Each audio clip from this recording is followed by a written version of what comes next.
Well, let's get to the big story breakdown. U.S. stocks initially struggled after the holiday weekend after the Nasdaq and S&P 500 hit new records last week. And this also came as investors digested a flurry of trade announcements from Trump. Now, markets eyeing headlines as Trump doubles down on his August 1st tariff deadline, saying no extensions will be granted.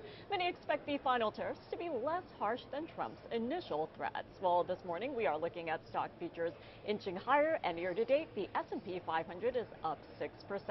Well, joining me here at the New York Stock Exchange to weigh in on whether the bullish trend in stocks is still intact is Mark Newton, Managing Director and Global Head of Technical Strategy at Fundstrat Global Advisors. Mark, good morning. So great to have you here today. Thanks for having me, Ron. Well, first and foremost, tell me whether we're out of the woods right now when it comes to the bullish trend. Is it still intact? Well, the bullish trend is very much intact in my view. Technology has rallied back almost 30% in the last 3 months. That's very encouraging. So markets have hit new highs, and we've actually done so on a broadening out of breadth. Yeah. That's very encouraging for investors to see the S&P and Nasdaq hit new all-time highs, while we're seeing increased relative strength out of groups like financials and industrials and discretionary. Before it was really just technology in the month of May, but now that's starting to broaden out. So I'm very encouraged. The issue is that we have gotten a little overbought in the near term. We are nearing levels that likely could give way to maybe a pause in the month of July, but I don't suspect it'll be more than 2 or 3% before we push up into August. And August is really the main month of concern. August and September. Sentiment is gradually getting a little bit less bearish. That's something for investors to concentrate on. People are still wrangling with what is the end game for tariff negotiation, and nobody really knows the real answer for that. But it's been proper to really ignore that and focus on the economy, focus on earnings, and really the rebound in the broader market that's helped momentum, helped breadth, at a time when really still a lot of people don't want to believe, but they're gradually starting to play catch up and feel like this FOMO. There's a need to really jump on this rally to really help with their year-end performance. Yeah, and a lot of key indicators that you're paying attention to, especially when it comes to the technicals. So what are we seeing when it comes to the technicals right now? Well, it is important to see all indices start to rally back to new all-time highs. We haven't seen that yet, and so there is a little bit of divergence now. So the eco-weighted S&P is still lagging. We see the Dow Transports and the Russell lagging. To really have conviction for the next year, we want to see all of those push back to new highs. I'm not sure that's going to happen in the fall. But RSI, for example, right now is above 70 for the S&P, so we're getting a little bit stretched in the near term. I'm very encouraged, though, at weekly momentum having turned positive. Just the broad-based nature of the rally and the trend at a time when people have been in disbelief is really, really important.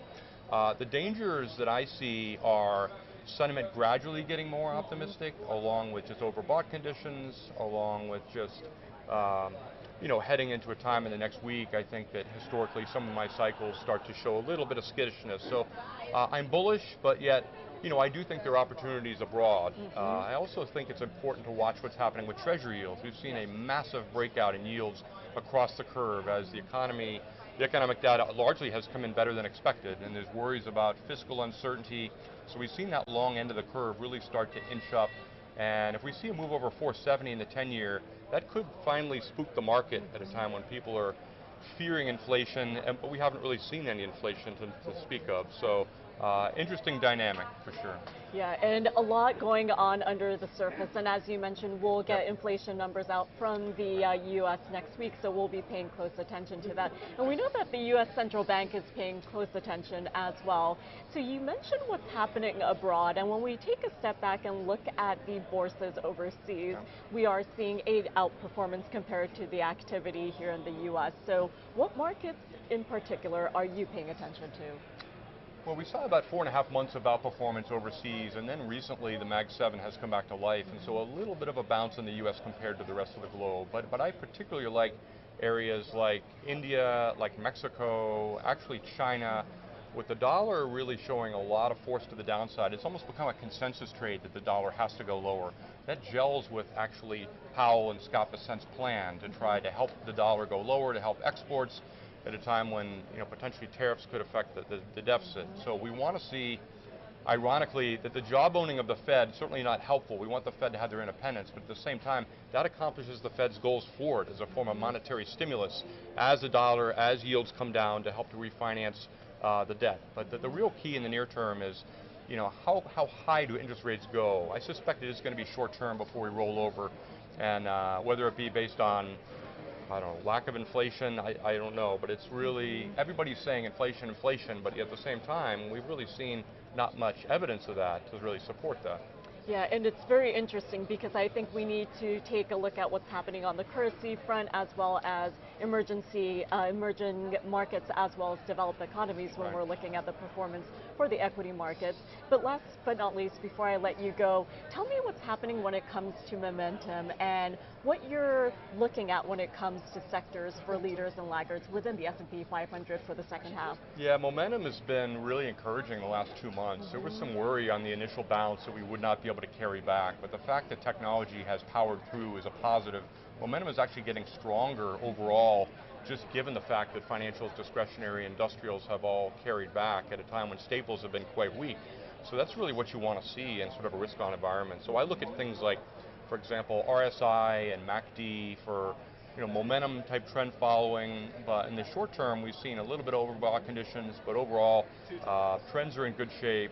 I'm hopeful that we can see equal-weighted S&P push back to new all-time highs. That would be very encouraging. So leadership is going to be financials. I think Scott Bessent talked about community banks. We want to help the banks with the deregulation, change the rules of Basel III. We want to initiate that here in the States and not farm it out abroad. So that frees up a lot of liquidity and lending power for the small banks, which will be very, very, they can help to juice the economy if they want to. Let's not kid ourselves. So they can take debt, the debt and finance it on the cheap end of the curve and free up the balance sheets of these banks, and it's actually it's a very encouraging thing at a time when many people remain very skeptical. Yeah, and Mark, while I have you here, I do want to ask you, since the last time you were here, the big beautiful bill has passed. So what does that mean for the U.S. economy? Well, you can take either side of that depending on your political lean, but arguably, I think we're all hopeful that that can be, really helpful towards continued tax relief that I think the middle class and most of us need to really keep the economy going. It's tough to argue all the nuances. There's a ton of different parts of this, but I remain optimistic. I think there's obviously an issue about continued spending. Will those mandatory spending cuts offset the degree that they're saying? We're all being told that the deficit's going to rise based on this, and there's a lot of debate with regards to that. There's no clear answer, but I think Scott Bessent is very clear on his plans on how to lower the deficit. So I think it's right with him at the helm of the Treasury to be very encouraged that it's probably less negative than a lot of people are viewing it right now. Okay, Mark, always great to have you here on the show. Thank you so much for joining me. Thank you.